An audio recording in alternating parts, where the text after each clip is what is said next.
बिस्मिल्लाहिर्रहमानिर्रहीम। अस्सलाम वालेकुम। मेरे चैनल का नाम है लेट्स टू नेचर और मेरा channel household working tips and टोटकों पर मुश्तमिल एक मालूमाती चैनल है। मेरी आज की वीडियो का टॉपिक है रोज़मर्रा ज़िंदगी में काम आने वाले टोटके। बार बार थूकने से चेहरे की चमक और रौनक ख़त्म हो जाती है। अगर मैदा हमेशा तंदुरुस्त रखना चाहते हो तो खाना खूब अच्छे से चबा चबा कर खाया करो। जुम्मा वाले दिन जहाँ तक मुमकिन हो सके अपने जिस्म की सफाई करो और नमाज जुम्मा अदा करने के लिए मस्जिद का रुख करो। कम मिर्च मसाले का इस्तेमाल करो, मैदा की तकलीफ से बचे रहोगे। मैदा और जल्दी अमराज में तेज़ मिर्च मसाले से परहेज़ करो। सर्दी के मौसम में रोज़ाना अदरक का कहवा पीना बहुत मुफीद है। कोशिश करो कि खाने में हमेशा देसी घी ही इस्तेमाल करो, चाहे थोड़ा ही मैसर हो। दांतों को सेहतमंद रखना चाहते हो तो हर खाने के बाद कुल्ली ज़रूर करो और हो सके तो मिसवाक भी करो, वरना कम से कम सुबह शाम मिसवाक लाजमी करो। दांत मजबूत, सेहतमंद और चमकदार रहेंगे। असाबी और जिस्मानी कमज़ोरी को दूर करने के लिए गर्म दूध में कच्चा देसी अंडा डालकर गरम गरम पियो, फौरी तवानाई मिलेगी। कमर और घुटनों के दर्द से बचने के लिए ज़्यादा देर बैठे रहने से गुरेज करो। धूप में बैठकर गन्ना चूसने से जिस्मानी ताकत बढ़ती है। रोज़ाना सर में किसी भी तेल या देसी घी की मालिश करने से दिमागी ताकत बढ़ती है और बाल भी सेहतमंद रहते हैं। रोज़ाना बाकायदगी से कम 15 मिनट पैदल चलना कब्ज़ और दूसरी बहुत सी बीमारियों से बचाता है। सर्दी के मौसम में सुबह शाम 1 चम्मच शहद ज़रूर खाएं। हमेशा 2 खानों के दरमियान 6 घंटे का वक्फा लाजमी रखो और बगैर भूख के खाना कभी ना खाओ। मैदा के अल्सर में लाल मिर्च और टमाटर का इस्तेमाल बिल्कुल बंद कर दें। हर रोज़ सुबह निहार मुँह 1 गिलास उबला पानी ठंडा करके शहद मिलाकर पीना मैदा के अल्सर के लिए बहुत ही मुफीद दवाई है। सेहतमंद रहने के लिए सब्ज़ पत्तों वाली सब्जियां, ताज़ा फल और उनका जूस ज़्यादा से ज़्यादा इस्तेमाल करें।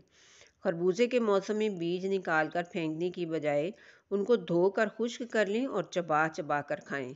दिमागी ताकत में इजाफा होगा। खजूरें खाकर ऊपर से गर्म दूध पी लेने से पट्ठों की और आसाबी कमज़ोरी दूर होती है और खून की कमी को भी दूर करता है। खाने के दौरान पानी कम से कम पिएं, बल्कि ना पीना बहुत ही बेहतर है। अपने खानों में अदरक के सालन या मुरब्बा का इस्तेमाल ज़रूर रखें, ख़ास तौर पर मौसम सरमा में। बहुत सी बीमारियों से आप बचे रहेंगे। ठंडे पानी के बाद गर्म चाय या चाय के बाद ठंडा पानी हरगिज़ ना पिएं, मैदा और दांत दोनों ही ख़राब होंगे। कच्ची गाजर खाते रहने से बिनाई तेज़ होती है। अपने रिस्क में बरकत चाहते हो तो सिला रहमी करो और भूखे को खाना खिलाओ। घरों से मच्छर और जरासीम को भगाने के लिए कलवंजी और लुबान की धुनी देते रहा करो। पलकों को घना और मजबूत करने के लिए रोज़ाना सोते वक्त खालिस कस्टर ऑयल की मालिश पलकों पर करें। आंखों की चमक भी बढ़ जाएगी और नज़र भी साफ हो जाएगी। गंडेरियां चूसने से पेशाब खुल कर आता है और जिगर की हिद्दत को दूर करने में मुफीद है। अदरक का छोटा सा टुकड़ा चबाने से दांतों की अंदरूनी गिलाज़त साफ हो जाती है। खाना खाते वक्त लुकमा 32 बार चबाओ, जैसे कि जानवर जुगाली करते हैं। अनार का इस्तेमाल मैदा की बीमारियां दूर करता है और खून की कमी को भी दूर करता है। अपनी तवानाई को बहाल रखने के लिए खजूर और बादाम का मिल्क शेक पीते रहा करो। नीम के दरख्त की मिसवाक दांतों के कीड़े और दांतों की दूसरी बीमारियों को ख़त्म करती है। खाने के फ़ौरन बाद सोना और नहाना सेहत के लिए सख्त नुकसानदेह है। कद्दू खून की हिद्दत और हाई ब्लड प्रेशर के लिए बहुत मुफीद सब्ज़ी है। चेहरे की जिल्द को खूबसूरत और तरोताज़ा रखने के लिए दूध में शहद मिक्स करके लगाएं। हड्डियों और कमर को मजबूत करने के लिए देसी मुर्ग की यखनी 1 महीना लगातार पियो।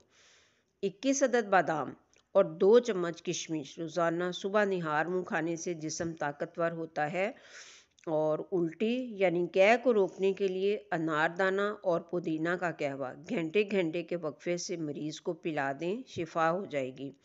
मज़ेदार और नरम गोश्त पकाने के लिए गोश्त को दही और नमक लगाकर 2 घंटे के लिए मैरिनेट करें और फिर पकाएं। पाए की स्मेल को दूर करने के लिए पाए को नमक लगाकर 10 मिनट के लिए रख दें, फिर थोड़ा सा आटा मलकर अच्छी तरह धो लें, स्मेल नहीं आएगी।